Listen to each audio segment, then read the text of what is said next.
अॻूणे वॾे वज़ीर ऐं GDA अॻवान अरबाब ग़ुलाम रहीम चयो आहे त सिंध में PP मुख़ालिफ़नि खे पुलिस हथां इंतकाम जो निशानो बणायो पियो वञे। अरबाब फारम भिटारो ताक़ ते प्रेस कॉन्फ्रेंस कंदे अरबाब ग़ुलाम रहीम चयो त थरपारकर जहिड़े पुरअमन ज़िले में अॻवान चोरियुनि जूं हथरादू वारदातूं कराए असांजे हामियुनि खे केतिरनि ई कूड़नि केसनि में फासायो वियो आहे। हिन चयो त थर जे वजूद खां वठी एतिरा केस दाख़िल न थिया हुआ जेतिरा 2008 खां PP हामियुनि असांजे हामियुनि ते दाख़िल कराया आहिनि ऐं थरपारकर जो SSP PP वारनि जो वंगारी ऐं मंशियात फ़रोशनि जो साथारी आहे, केस फौरन हटायो वञे। अरबाब ग़ुलाम रहीम चयो त इमरान हुकूमत सिंध सूबे जे इतिहादियुनि खे बेयारो मददगार छॾे ॾिनो आहे। जेकॾहिं इतिहादियुनि जो तहफ़ुज़ नथी करे सघे त पोइ उन सां गॾु हलण जो को बि जवाज़ नथो बचे।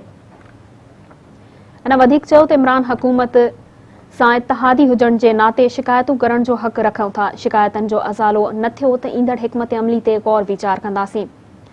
हिकु सवाल जे जवाब में अरबाब ग़ुलाम रहीम चयो त अरबाब लुत्फुल्लाह खे हथ सां PP में मोकिलण वारो तासुर ग़लति आहे। PP हिकु माफ़िया आहे, असां उन जो हिसो नथा थी सघूं। उन मौक़े ते अरबाब ज़काउल्लाह ऐं अरबाब अनवर बि अॻूणे वॾे वज़ीर अरबाब ग़ुलाम रहीम सां प्रेस कॉन्फ्रेंस दौरान गॾु हुआ। मूं जेका शिकायत कई आहे इमरान खान साहब खां, असीं तव्हांजा अलाइड आहियूं सिंध में, हिते जेके बि तव्हांजा अलाइड आहिनि GDA वारा ख़ासि तौर ते उन्हनि सां जेके ज़्यादतियूं पियूं हलनि उनखे बंदि करायो वञे। मूं उनखे उर्दू में इन करे ॻाल्हायो आहे त हिते रिटर्न अॻियां रबाब उॼाईंदे वर थिया, न को रीदी राग ते न को ॾिनई जवाब। सिंध गवर्नमेंट में त टिस खां मिस कोन थींदी ऐं प्लस ॿी ॻाल्हि आहे उनजा मुखालिफ़ आहियूं। लाज़मी इन ॻाल्हि ते तूं ख़ुशि थींदा हूंदा जेकर असां तंग थिया आहियूं त।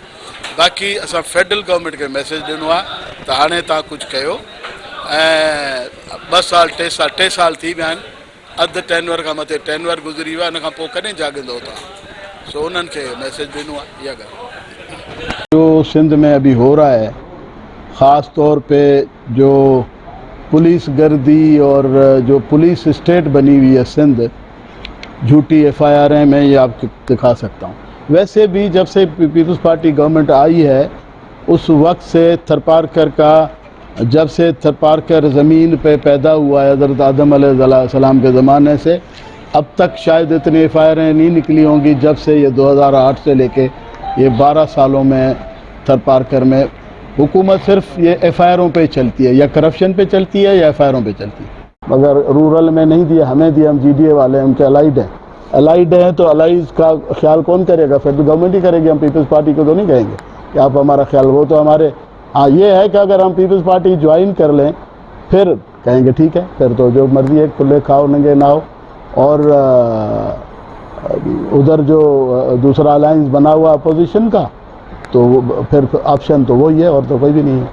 तो अभी हम उनसे मुतालबा करते हैं कि टाइमली इलेक्शंस करीब आ गए हैं, लोकल बॉडीज़ इलेक्शन है। लोकल बॉडीज़ इलेक्शन तो इस सूबे में तो कोई जब ठप्पे लगते हैं और रिजल्टें चेंज होती हैं तो कोई नहीं कर सकता, तो उसको भी हम कहते हैं चलो भाई हम उसकी भी कुर्बानी दे देंगे, मगर ये लोगों की जान की कुर्बानी कब तक दें? अब्दोज़ों से इनके पैसे निकले, लांचों से इनके पैसे निकले, ये पुलिस स्टेट कब तक चलेगी?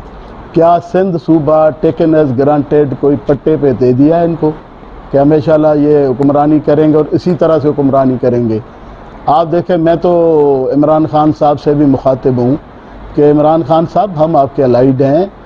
इलेक्शंस अगर सिंध में हुए हैं तो सिर्फ 2 जगहों पे हुए, एक उमरकोट में हुआ, मैं लड़ा हूँ इलेक्शन, एक थरपारकर की MNA की सीट नगर पारकर पे PTI का कैंडिडेट निज़ाम राहमू साहब, उससे खुद से पूछ लो कि आप MNA के सीट के लिए उसके हैं, उसके काबिल, मगर 50,000 वोट जो लिए वो शायद हमारी वजह से लिए हैं। ग्रुप्स हैं उसमें अगर अलायंस में, तो फिर इमरान खान की जिम्मेदारी भी बनती है ना, वो सिंध का भी तो ख्याल करें।